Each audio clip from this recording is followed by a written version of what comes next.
अहो आपल्या शेजारच्यांनी नवीन कार घेतली, आपण कधी घ्यायची नवीन कार? अहो आपला टीव्ही बघा ना किती जुना झालाय. त्या मागच्या गल्लीतल्या शिंदे काकांनी त्यांच्या बायकोसाठी मोठा टीव्ही आणलाय. तुम्ही कधी करताय मला नवीन टीव्ही गिफ्ट?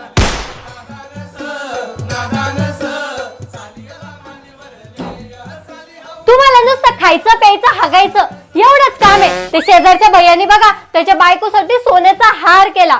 तुम्ही कधी करताय मला सोन्याचा हार? अहो ते पिंकीचा नवरा नाही का? हा राहू दे, त्यांनी पण काहीतरी गिफ्ट केलं असेल त्याच्या बायकोला आणि ते तुला पाहिजे असेल तर मग माझं ऐकून घे. ते बाजूचा दीपक भैया नाही का, त्यांनी काय केलं माहिती का, दुसरं लग्न केलं. मग मला सांग ना, मी कधी आणू तुला दुसरी सवत? अहो ते पिंकीच्या नवऱ्याला घाला चुलीत, त्या दीपक भैयाला पण घाला चुलीत. आपल्याला त्यांच्याशी काय घेणंय? आपल्या जवळ जे आहे त्याच्यात आपण सुखी आणि समाधानी राहायचं. हाव ना, मग वय आता स्वयंपाक करायला.